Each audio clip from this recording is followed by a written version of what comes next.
minute, Jack. This is a friendly celebration. I don't much like the way you celebrate.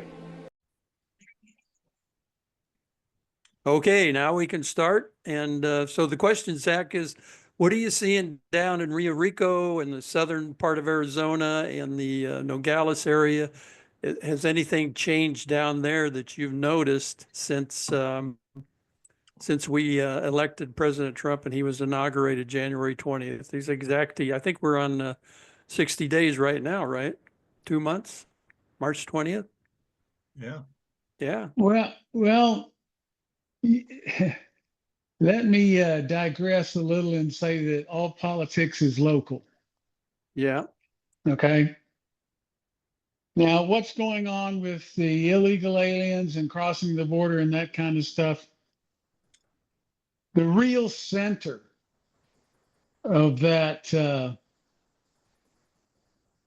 gold mining operation is in Tucson. Okay. They completely bypass Santa Cruz County. It's too small a place and too hard to hide what they're doing. Now, Okay. the congressman, I forget how many, 12 terms, 16 terms, chairman of the Democratic Socialists of America in the U.S. Congress, Raul Grijalva, passed away last Thursday. Right. Well, I heard that.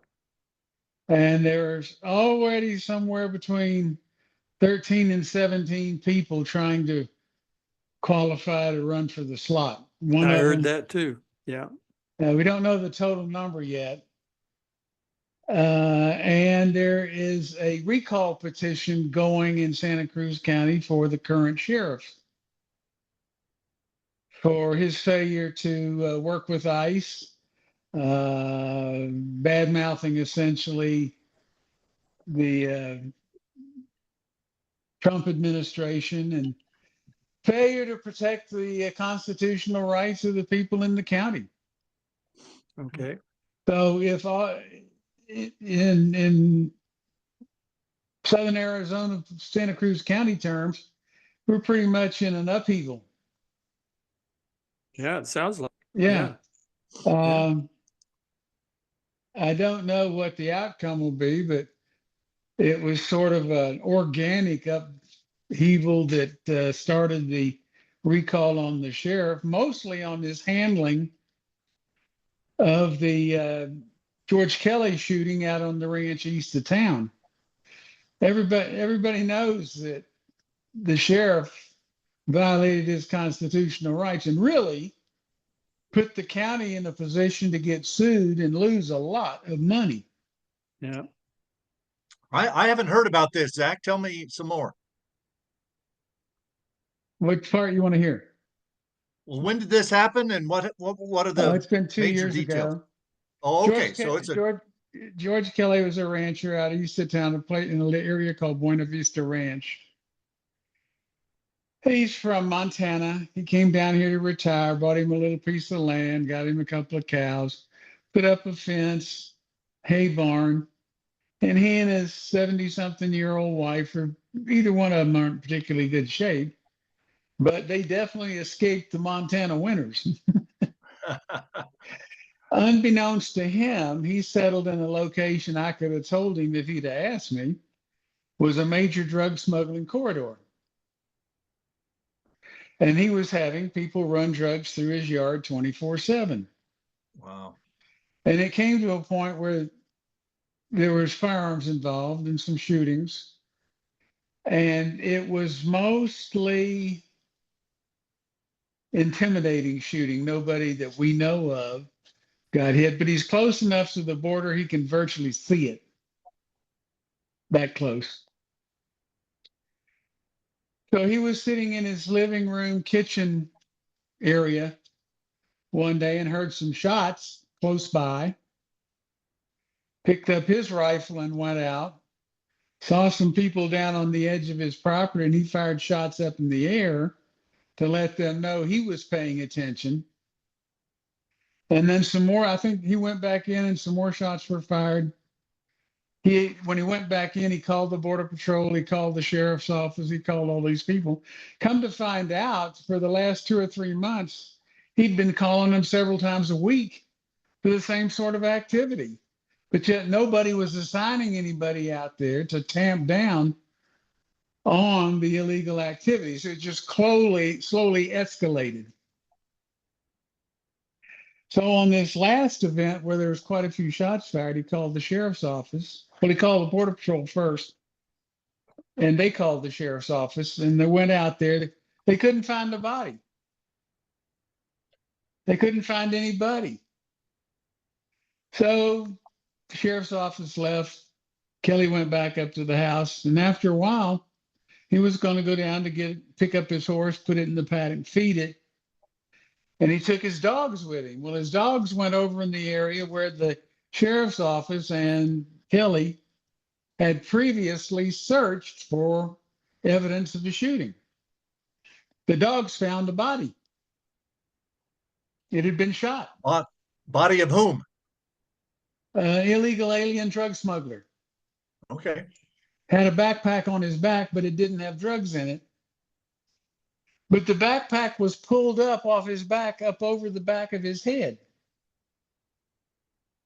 like he'd been drugged by the feet. And where he was laying, there was no blood pool, but he was shot through and through in the torso. Okay.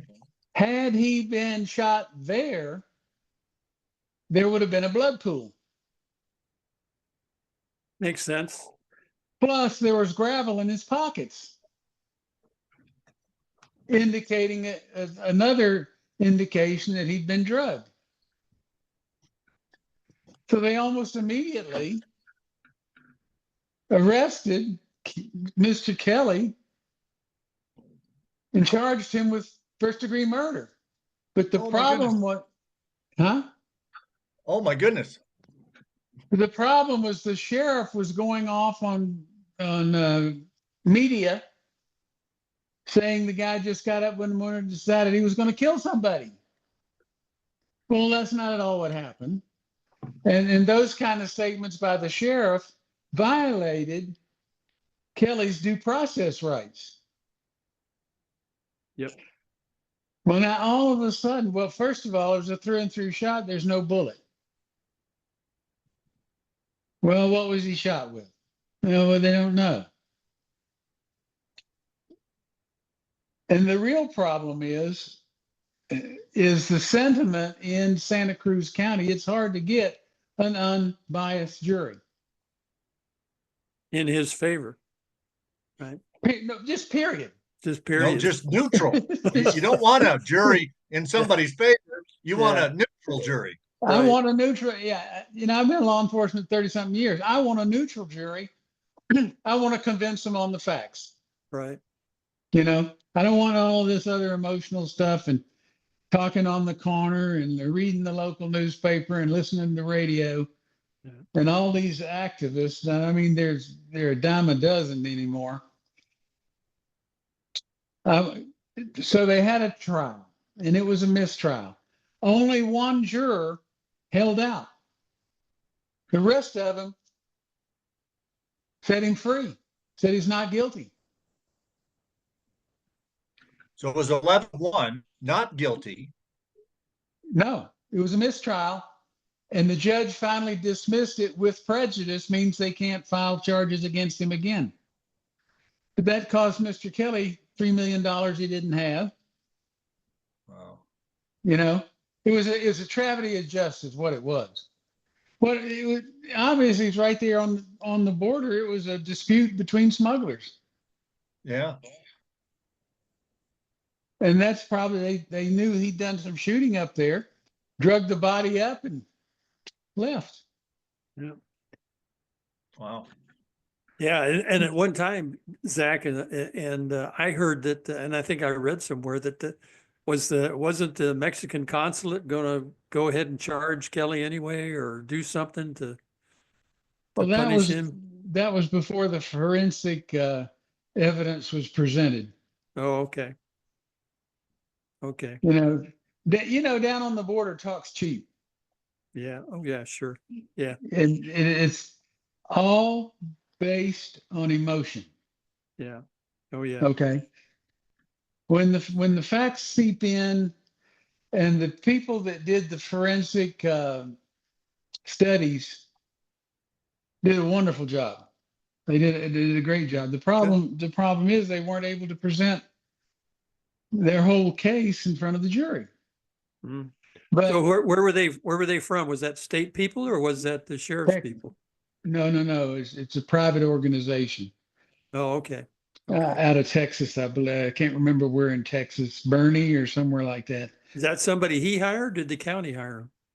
They heard of the case Oh, okay. and volunteered. Oh, wow. Oh, How about wow. that? It was such an egregious violation of his constitutional rights. Now, imagine that.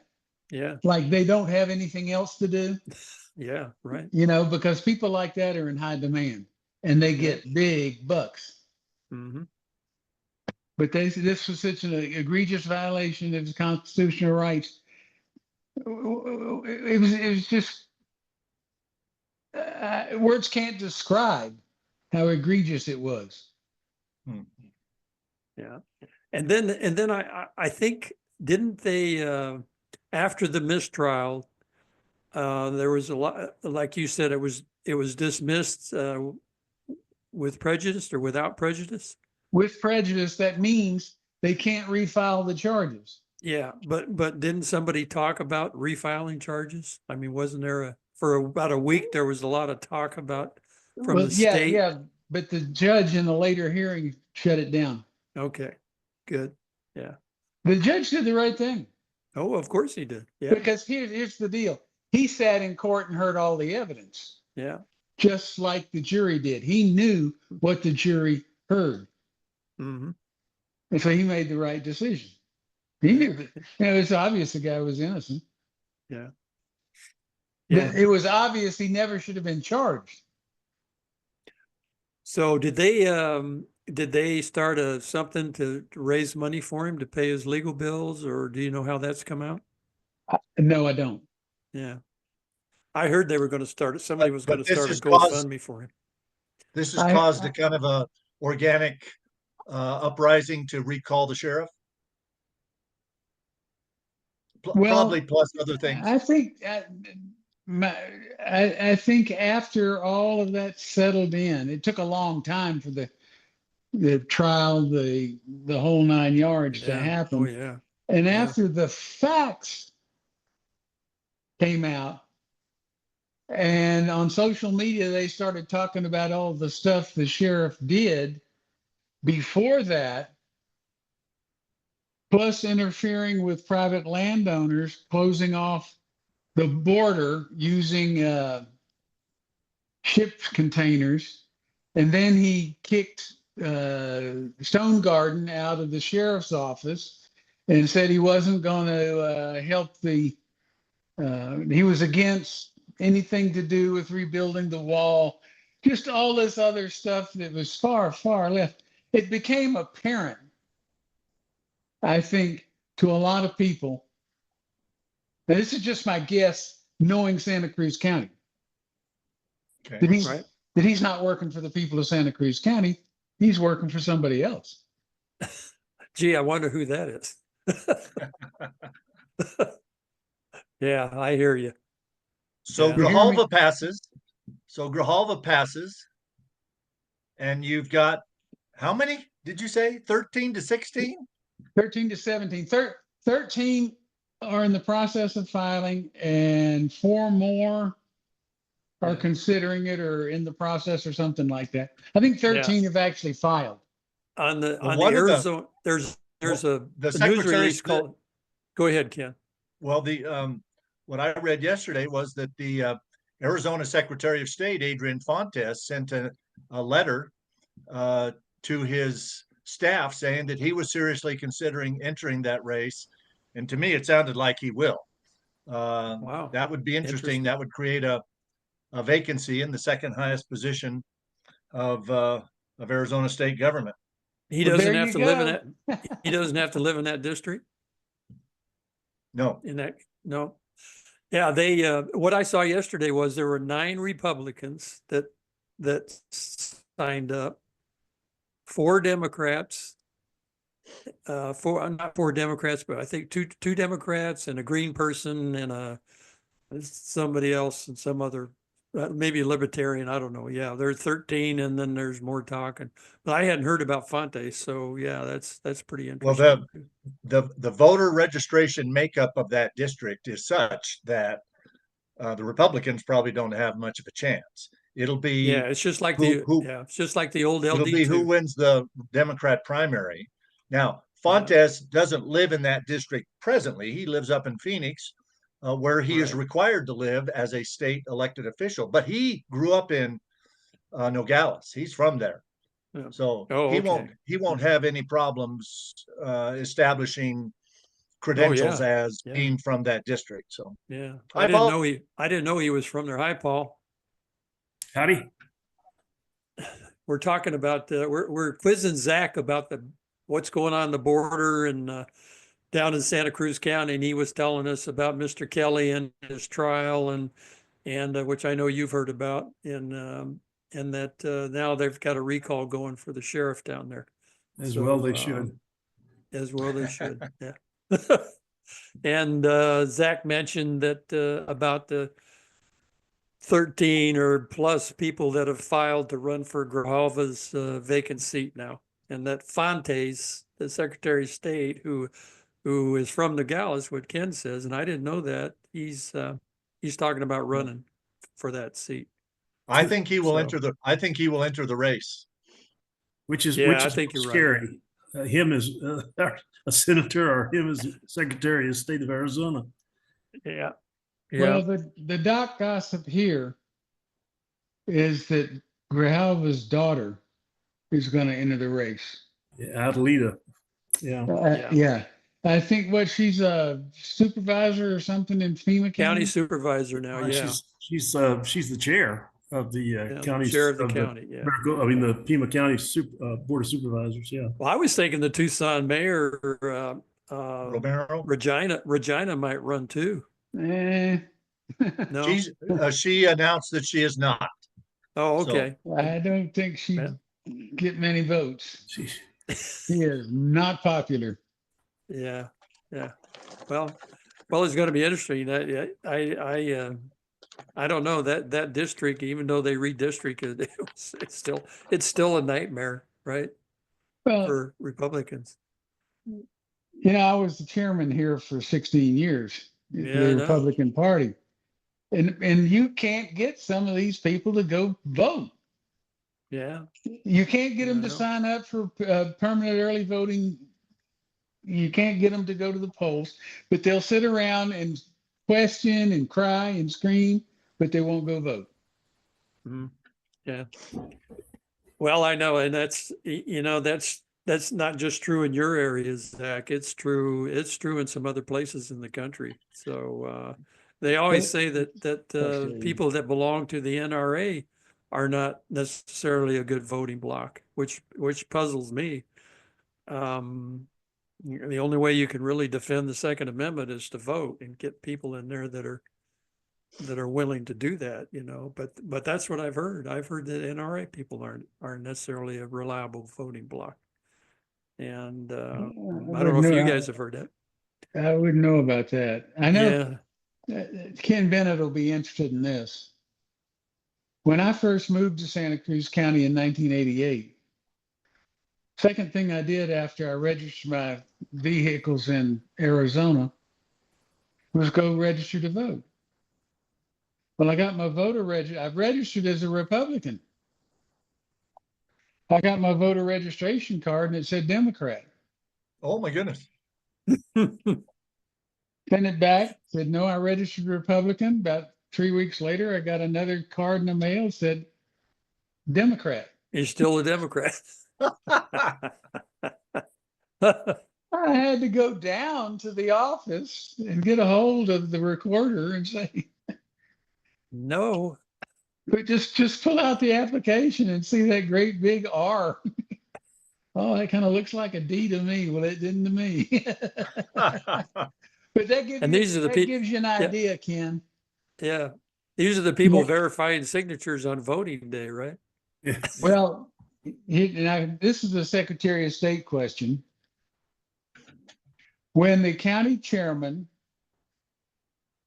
gives the supervisor of elections 4 names to work as signature verifiers on election day, and none of the 4 are appointed. In fact, there are no signature verifiers appointed, only the people hired to count them. So I was, as chairman, was one of the people that was assigned and nominated to be a signature verifier. Okay. Because one of the ballot boxes that were in a town outside of Nogales wasn't picked up the day before, they called me and several other precinct committeemen to go out, pick up the ballot box, bring it in, and recover the ballots at the location where the ballots were being counted.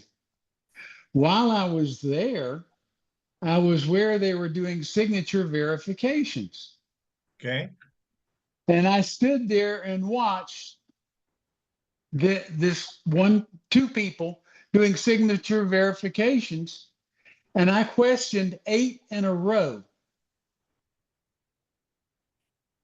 Wow. The county attorney was there and made me come out of the area because I was not supposed to watch. But I was a designated signature verifier, duly submitted.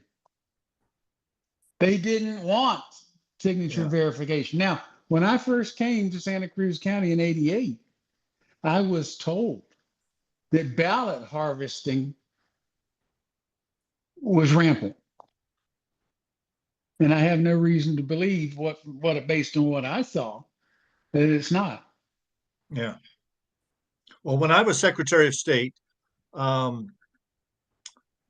we received complaints about Yuma County and a ballot harvesting operation that was supposedly going on down there. And they claimed that nobody had ever sent anybody down there to investigate. So I went down personally and took 2 or 3 of my top staff from the secretary's office and worked with the people that were alleging that this operation was occurring. And we could see evidence of it, but we couldn't catch anybody at that time.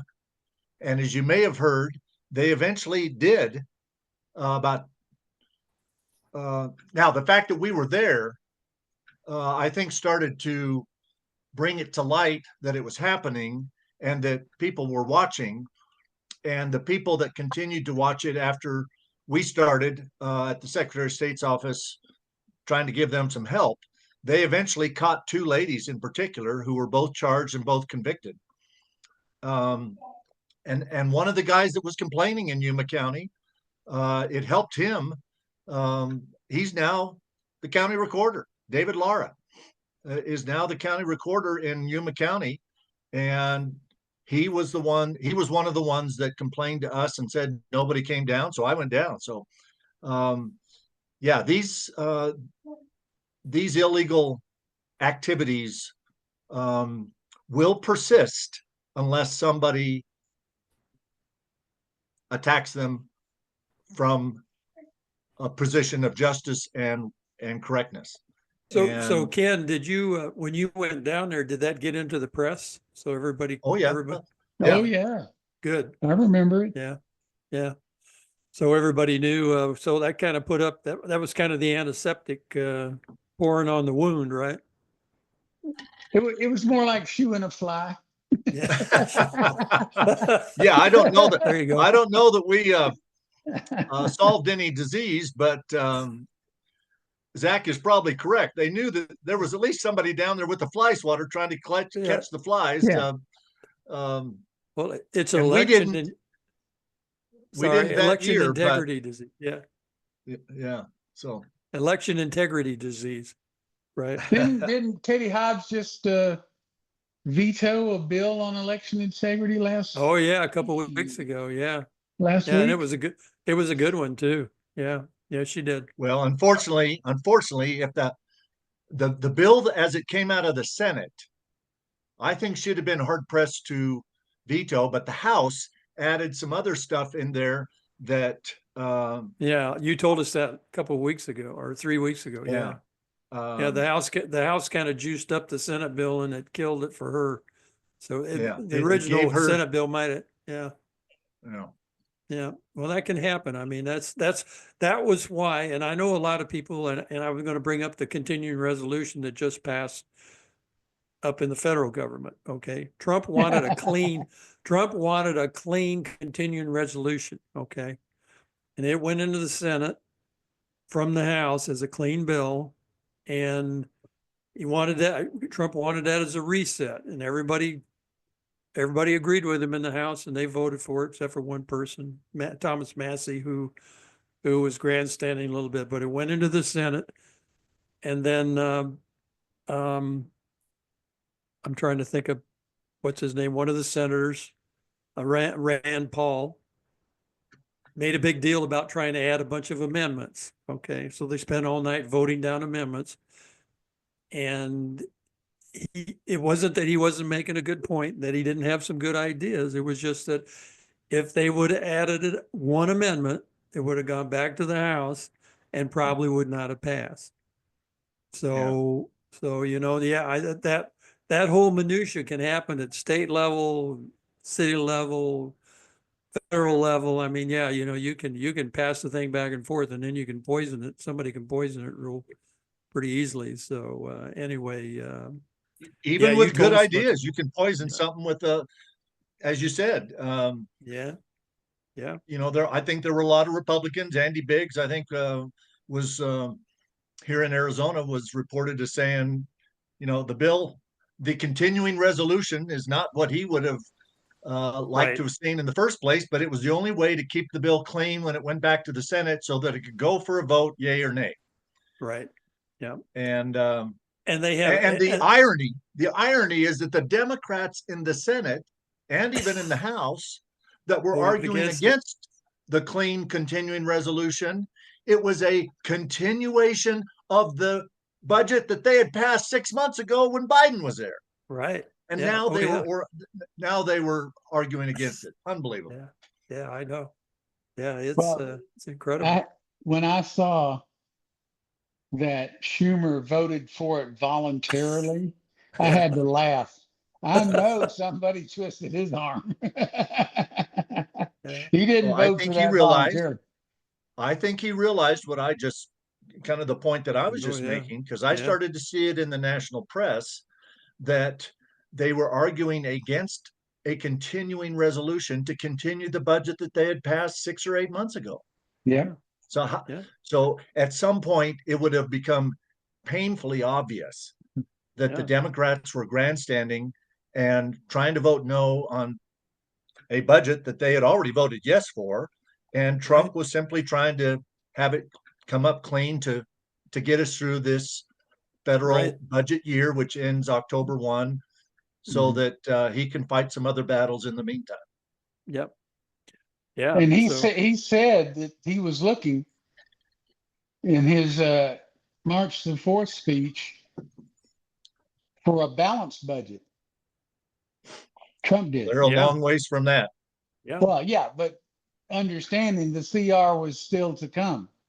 Yeah. But it took Yeah. them a long time to get around to saying, hey, this is the same thing you passed 6 months ago. Yeah. They were banding, and it was like a piñata. Everybody was taking a swing at it. Oh, yeah. And the other point is that they would have, they would have shut down the government. They would have got the blame for it Yeah. this time. If it would have shut down, I think it would have swung to the Democrats as their problem. Because the continuation was of their own budget.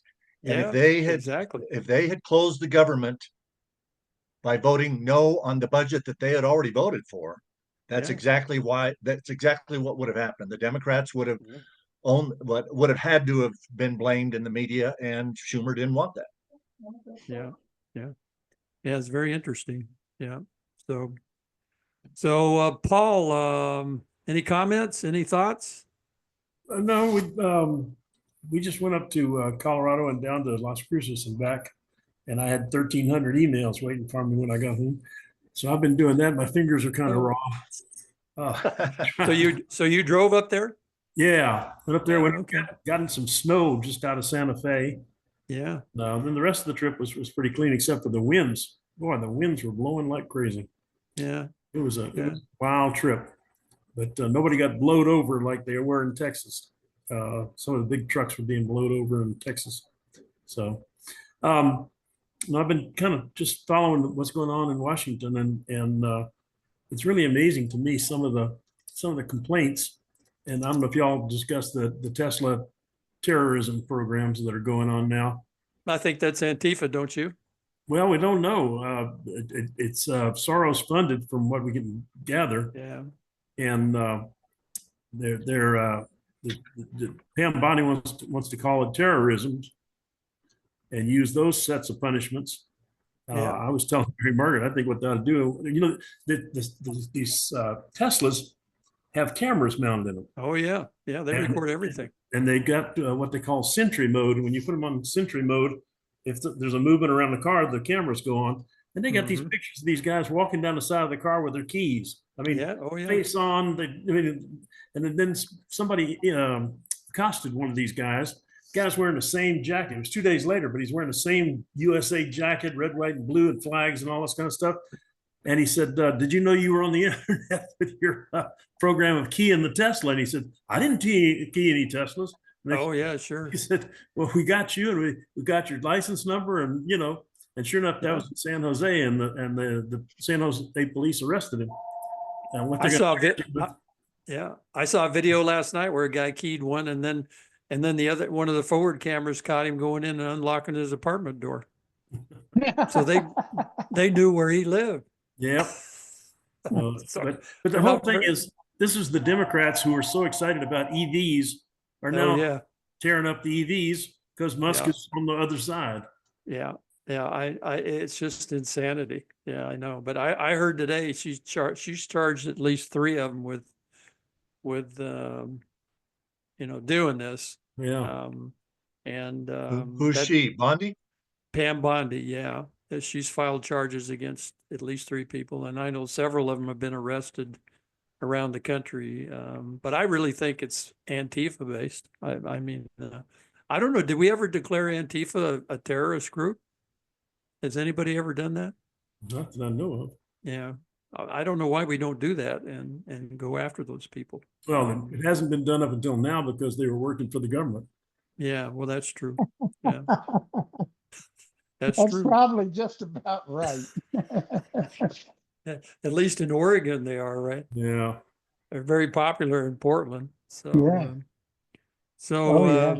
what else we got going around the country? I saw a story about a lady, and Zach, I don't know if you saw this or not. She's Palestinian. She went back to Lebanon. She's a doctor, and there was a story about her being deported.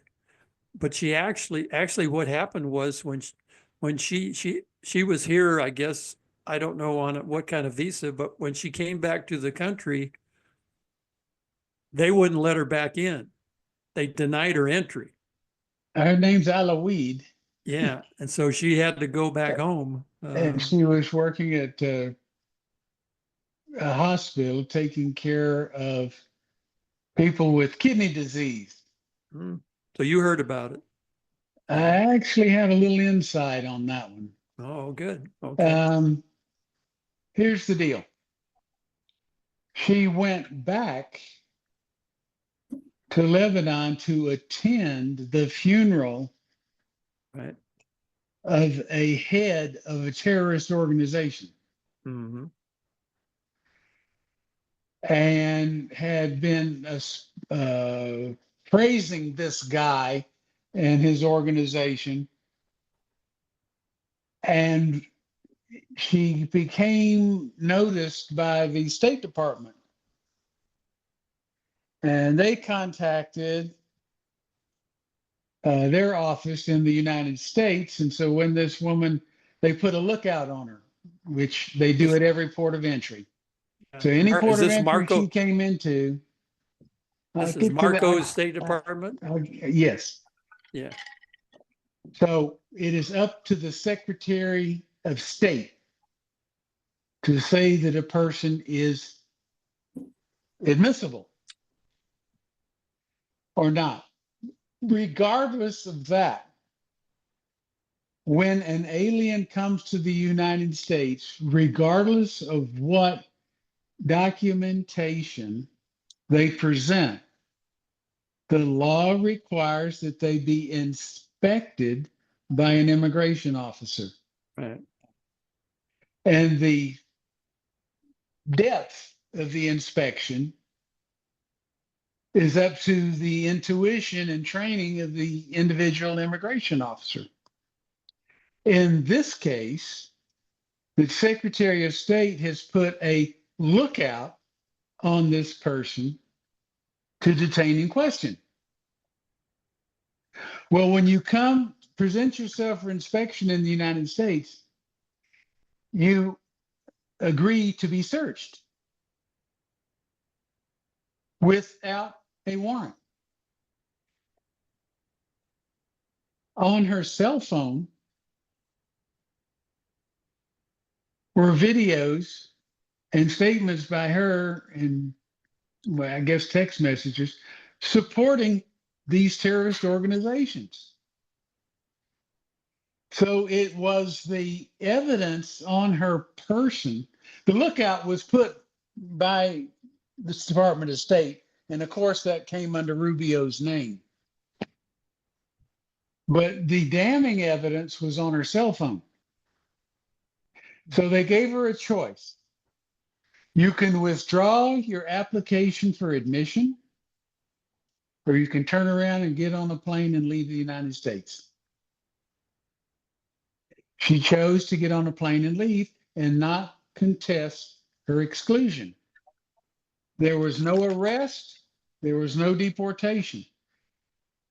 The media knows this and is purposefully representing it as a deportation to blow it out of proportion, probably based on the same thing they're doing with the Mahmoud Khalil case out of Columbia University. Mm-hmm. Yep. Okay. Now, my read of the situation is that this is a setup. And this judge took the bait, both on the terrorists going to El Salvador and the people here on a student visa or a green card that are advocating against the United States and its foreign policy. It's clear law. This guy screwed up.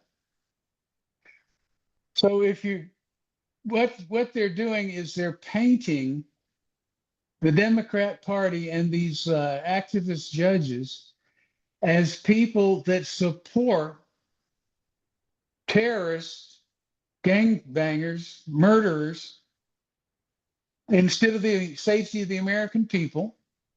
And they're supporting people that do these violent protests like they did at Columbia, instead of the students that are going there to get an education. And they're going to paint these activist judges and the Democrats and these groups that are protesting in their behalf with this brush in the upcoming 2026 elections. That's what I think's happening. And I'd say that's a pretty good summary. Any Well- comments, Ken? What do you think? Oh, there's going to be a lot. I think there's a lot of things happening on both sides that are already focused entirely, although they'll try to disguise it to not look like it's focused entirely on trying to turn the 2026 election. And we need to be very careful and aware of how every action the administration takes. And I'm sure they're thinking 5 steps and before me, but ahead of me. But just about everything happening right now, I think, is spinning or positioning things for the 2026 election. Yeah. Because the boldness of the administration in doing what they're doing, I think today is when they announced the almost complete overhaul, or not total, but near, dismantling of the Department of Education. Yeah. Got to be smart. We got to dismantle the parts of the Department of Education that have anything to do with overriding or forcing education policy down the throats of the states, which they've been doing for 50 years. Yeah. But we have to be wise in making sure that what's left of the Department of Education allows for the funding under the Individuals with Yeah. Disability Sure. Acts and the other things to flow through to the states unabated. Now, we need more transparency as to, how much money is coming into each state, and it's attached to which students, and are we double counting, or are we counting people that really aren't there? Or, the Social Security Administration is taking heat right now that they're starting to ask people to come in and verify their existence in person, because we think that, or they think, or they suspect that there's tens of thousands of people that got on the Social Security rolls falsely during COVID. And so we've got to be smart as we tighten the screws and make sure that fraud is not occurring in the federal government. Yeah, exactly. So, I did watch President Trump today sign the executive order about the Department of Education, and they seem to be with Linda McMahon. What's her name? Linda McMahon. I think they seem to be following a very sound path to get this done. Doesn't seem to be helter skelter. They seem to have put a lot of thought into what they're doing. So, which is good, but the Department of Education is some of the statistics that President Trump quoted were just since the federal Department of Education was put together and started, nothing in education has gotten better. Right. And most of the learning has gotten worse, which is kind of a clue that you're probably not on the right track. Right. So, and a lot of presidents have promised, our presidents, Republican presidents have promised to get rid of the Department of Education. And first one I voted for, Ronald Reagan, promised that, and it didn't happen. On it. It didn't happen. Yeah. So, So, okay. Well, the last thing I wanted to talk about here we got about 15 minutes here is, I wanted to know your guys' opinion of, and start with Zack, of using the Alien Enemies Act of 1798 to throw out these Venezuelan gang members, and what you think about that. And I think it was a big shiny wiggle worm lure thrown out in the ocean of the left, and a leftist judge took it hook, line, and sinker, and he's going to have it shoved right down his throat. Yeah, I think so too. If he doesn't get impeached over it, because it's constitutional. Of course it is. Yeah, if you read it, he takes the same oath as every other federal employee to defend the Constitution, not the Democrat Party. Yeah. Oh, you want a really juicy? No, you don't want to hear a real juicy gossip, do you? Oh, sure we do. Oh, sure we do. Yeah. We like that. Let me give you a little background. Paul needs 1,300 more emails. Paul needs 1,300 more emails. So if you put something out real juicy, we can clog his email again. Y'all know that Border Patrol agents are immigration officers, right? Right. Yeah. Okay, we can do inspections, we can take sworn statements, we can do all of that stuff. Yeah.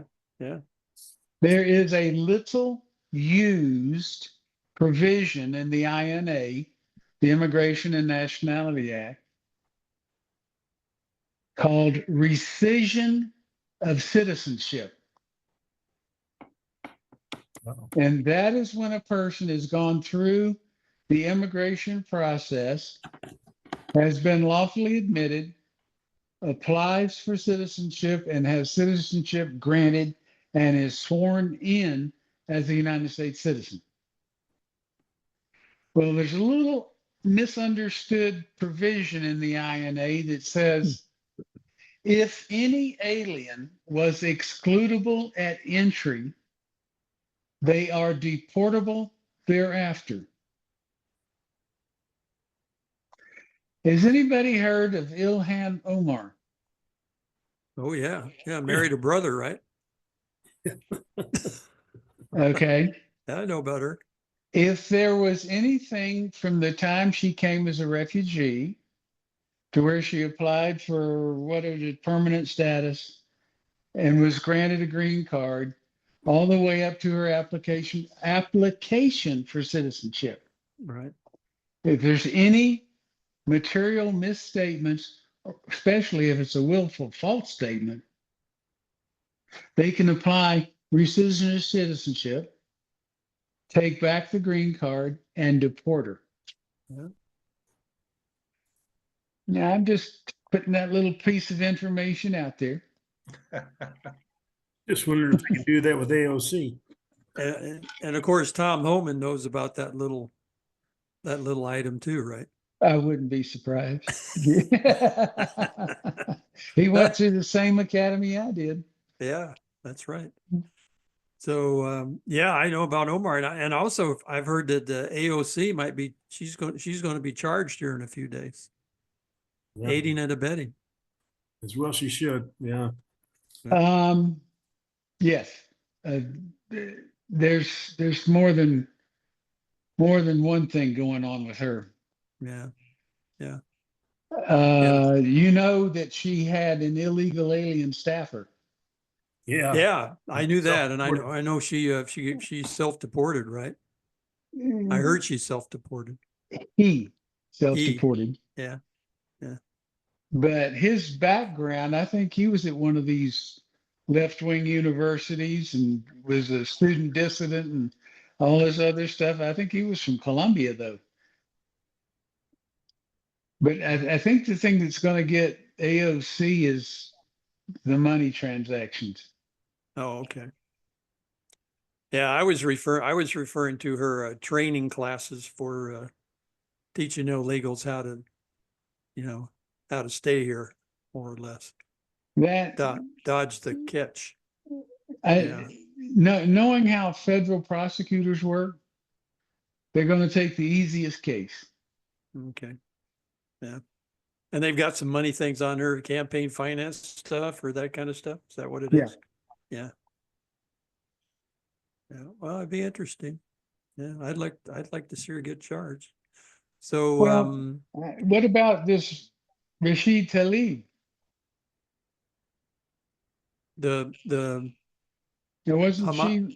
Wasn't she one of the ones with Ilhan Omar? Yeah. Oh yeah. Oh, you're talking about the trio. Squad. What do they call them? The squad. Yeah. Yeah. She's one of the squad. Yeah. I think she was implicated in something with Omar. Yeah. But I don't know if they've decided to. I think, like I said, they're going to take the best case. Yeah. I don't know that much about her background as far as where she exactly is from and how she got here, and how she became a representative, congressional representative. But I don't know too much about her, but AOC just seems to be, and I heard AOC is the one that's given Schumer all the, he's giving him a lot of trouble now about his vote for the CR. She's trying to uproot his leadership a little bit. Yes, I read something a couple of days ago that was it said that AOC might be the replacement for Schumer. Wow. Yeah, that they kind of shocked me because I'm sure there are a lot more senior Democrat senators than her. Yeah. But that was the scuttlebutt that I read there. Well, the good news is, and I think you guys will all agree, is that the Democrats right now are in disarray. I mean, they're doing all this all these things, but they're really politically in disarray, and their approval rating right now, I heard, is like 22% or something like that. Yeah. Yeah, there was something, they did a survey of asking Democrats who's the leader of the Democrat Party, and then nobody could come up with a name. Oh, it's not Kamala? Yeah, Oh, Kamala geez. or Gavin Newsom. I mean, you think they name one of those two people. So, yeah, it's very interesting. We have to stay on the offensive, and that's what Trump is doing. You know, just keep pumping it out, But pumping we it got out to be every day, smart right? because we got to be smart though, because Yeah. Karl Rove was just quoted as saying that the Democrats are underwater as far as approval rating, but Republicans are less underwater, but still we're below 50% as well. Yeah. Yeah. We got to be smart. We got to get things done, you know. You know, I always give Karl Rove a hard time now because I remember I don't know if you guys remember back when Romney ran for president. Karl Rove, I tell Patty every day, I said, you know, Karl Rove still insists that Romney won Ohio. I mean, he went crazy election night. Just he couldn't believe that Romney didn't win Ohio. And I think he believes to this day he won Ohio. So, In the he won general or in Ohio. the primary? In the general election, yeah, the final tallies, yeah, he was up in arms on the Fox panel saying that Romney won Ohio. We just got to wait. We just got to wait. We got to wait a little bit longer, you know. And then right after all that, Romney comes on television and says, "Well, I really didn't want to run." And I looked at Patty Yeah, I and I said, remember "Oh, that. do you remember that?" I looked at Patty and I said, "Oh my God, are you serious?" Yeah, I remember those days. So, well, we can end things right here, guys. And I really appreciate you all coming on, and thank you, Zack, for subbing in for Jeff, and your contribution is great. And Ken, it's good to see you, and glad you had a good anniversary. Thank you. Paul, I'm glad you made it down back from Tucson and from Colorado. So today you weren't coming from Colorado, were you? You had been back for a couple of days. I'd already escaped from Colorado and New Mexico. I was just getting out of Tucson. Oh yeah. So Patty and I are going to head back that way. Probably we're thinking about the 1st of April. We're not sure right now if we're going to go to Colorado first or the Tucson area, but I'll let you guys know. And let us know. We'll put on the fatted calf there. We'll plan on having a show next week if you guys are available. Next Thursday, which would be what, the 27th? 27th, yeah. Yeah, okay. You gotta watch me on that because I'm not very good with these dates. We'll buy you a calendar. That sounds good. So thank you, Zack. Thank you, Ken. Thank you, Paul. And thanks to the America. And it's good to talk to you today, and subscribe and like, and we'll see you all next week. Thanks, guys. Okay. Bye-bye.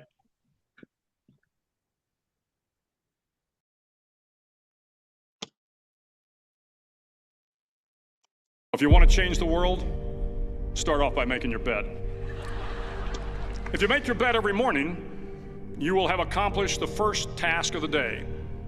It will give you a small sense of pride, and it will encourage you to do another task, and another, and another. And by the end of the day, that one task completed will have turned into many tasks completed. Making your bed will also reinforce the fact that the little things in life matter. If you can't do the little things right, you'll never be able to do the big things right. And if by chance you have a miserable day, you will come home to a bed that is made, that you made. And a made bed gives you encouragement that tomorrow will be better.